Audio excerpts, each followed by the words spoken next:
harap semua sihat walafiat, insya-Allah.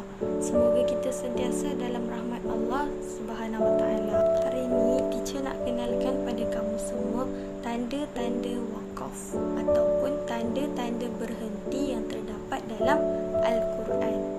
Okey, penting bagi kita semua pembaca Al-Quran kena tahu apa maksud dan peranan setiap tanda-tanda wakaf yang kita jumpa di dalam Al-Quran. Setiap tanda-tanda wakaf ni ada peranan dan maksud yang tersendiri.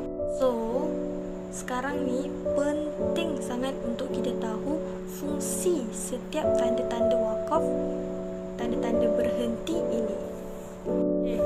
Teacher akan terangkan 8 tanda berhenti di dalam Al-Quran.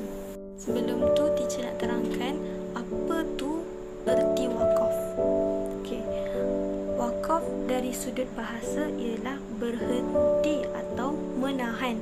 Manakala dari sudut istilah tajwid pula ialah menghentikan seketika bacaan Al-Quran secara memutuskan suara di akhir perkataan untuk bernafas dengan niat ingin menyambungkan kembali bacaannya. Tanda wakaf yang pertama ialah wakaf jaiz, iaitu harus, yang menunjukkan harus wakaf ataupun wasal. Wasal tu bersambung dan hukumnya adalah sama. Kita nak wakaf ke kita tak nak berhenti ke, sama sahaja. Boleh kita nak sambung ataupun nak berhenti.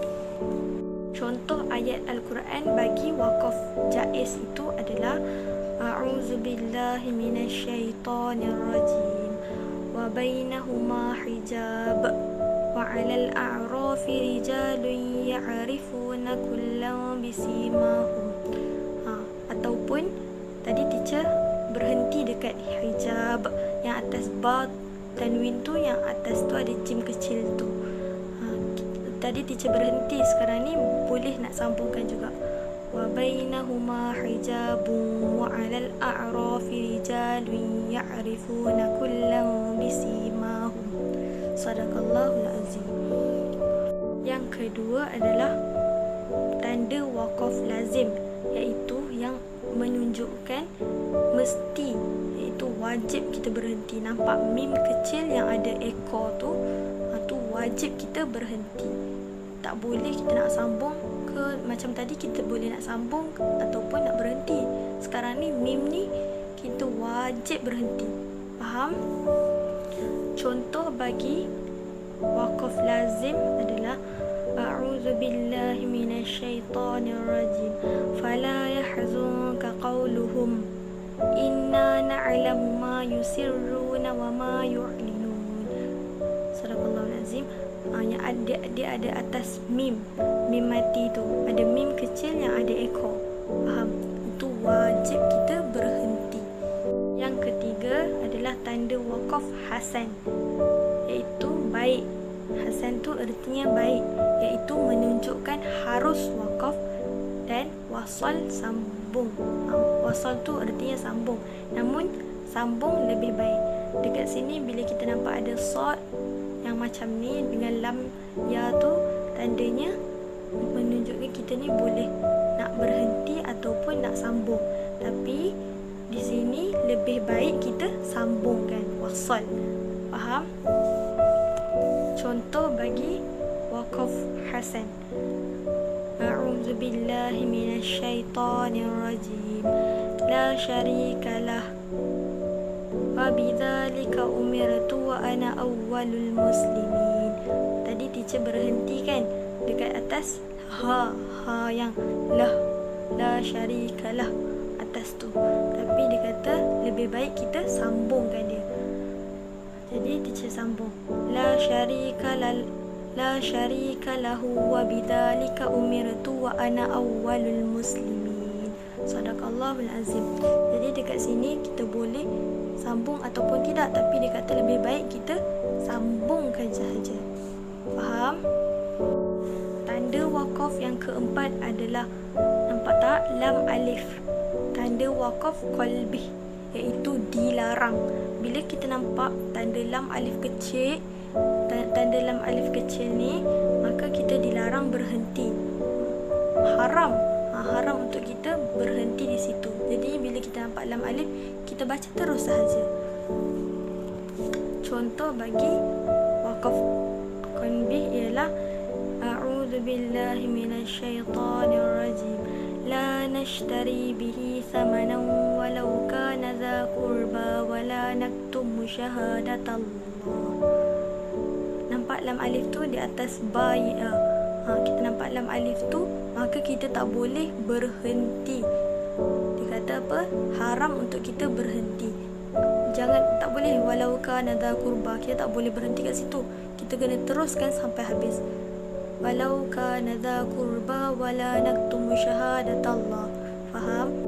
Okey. Ni nampak tak tanda yang waqaf ta'annuq? Ada 3 titik yang kembar. Okey. Ini menunjukkan boleh wakaf pada salah satu tempat sahaja. Bila kita nampak ni, diorang ni ada kembar tapi jauh sikit. Faham? Jadi kita boleh berhenti salah satu sahaja. Kita tak boleh berhenti dua ataupun kita tak boleh tak berhenti salah satu. Jadi kita kena berhenti salah satu sahaja.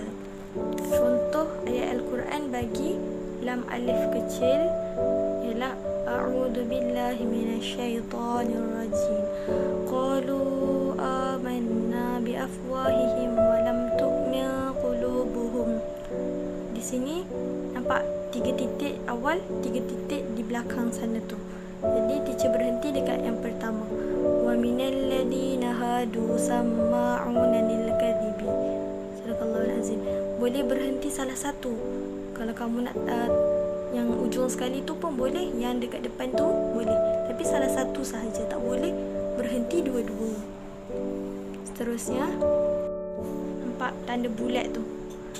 Biasa kan kita nampak tanda berhenti akhir ayat Al-Quran yang sempurna, sedangkan nombor di dalamnya menunjukkan susunan bilangan sesuatu ayat. Yang ni memang kita selalu nampak. Kita baca Al-Quran nampak dekat akhir ayat tu. Dia nampak dia akhir satu ayat, sesuatu ayat. Contohnya, a'udzu billahi minasyaitonir rajim. Bismillahirrahmanirrahim. Qul a'udzu birabbin nas. Berhenti di situ, nampak bulat tu. Dia akhir wakaf di akhir ayat. Faham? Nampak nombor 1. Yang kedua, malikin nas, ilahin nas, min syarril waswasil khannas, alladhi yuwaswisu fi sudurin nas, minal jinnati wan nas. Sadaqallahul azim. Dia ada, setiap satu ayat dia ada nombor di dalam bulat-bulat tu kan. Jadi ini adalah wakaf yang sempurna. Seterusnya, tanda wakaf kafi. Nampak? Qaf alif. Ya, tanda wakaf kafi. Kafi tu artinya cukup, yang menunjukkan harus wakaf dan wasal, iaitu sambung. Namun wakaf lebih baik di sini. Dia kata bila kita nampak perkataan qaf kafi ni, wakaf kafi ni, maka kita boleh nak sambung ataupun nak berhenti. Tapi dia kata kat sini wakaf berhenti itu lebih baik lagi. Contoh bagi wakaf kafi, a'udzu billahi minasyaitonir rajim. Kulu war'u an'amakum inna fi dzalika laayatin liulin nuha. Nampak di atas mim mati tu ada qaf lam ya. Tu tandanya wakaf kafi. Dia kata boleh kita nak sambung ataupun kita nak berhenti. Tapi nak sambung tu boleh, tapi nak berhenti itu lebih baik. Jadi teacher tadi baca berhenti. Okay. Seterusnya ialah sin, saktah. Tanda saktah menunjukkan berhenti seketika dalam kadar 2 harakat tanpa mengambil nafas. Jika bacaan diwasalkan, maksudnya disambungkan. Bila kita nampak sin, maka sin kecil, maka kita kena berhenti. Berhenti tanpa kita ambil nafas. Berhenti sekejap. Contoh dia, tengok contoh dia. A'udzu billahi minasyaitonir rajim. Wa qila man. Berhenti kat situ dulu, jangan ambil nafas. Wa qila man raq. Bila kita nampak sin dekat atas, maka kita kena berhenti sekadar 2 harakat. Berhenti lama sekejap, lepas tu baru sambung. Jangan kita ambil nafas macam tu. Kita kena berhenti, lepas tu terus sambung. Wa qila man macam tu salah. Kita kena baca wa qila man raq. Faham? Bila kita nampak sin di atas ni, maka kita kena berhenti sekadar 2 nafas. 2 harakat. Okey. Alhamdulillah. Teacher dah terangkan 8 tanda wakaf di dalam Al-Quran. Dapat ilmu baru kan? Betul tak? Jadi kita sama-sama kita amalkan dan kita sampaikan kepada orang lain.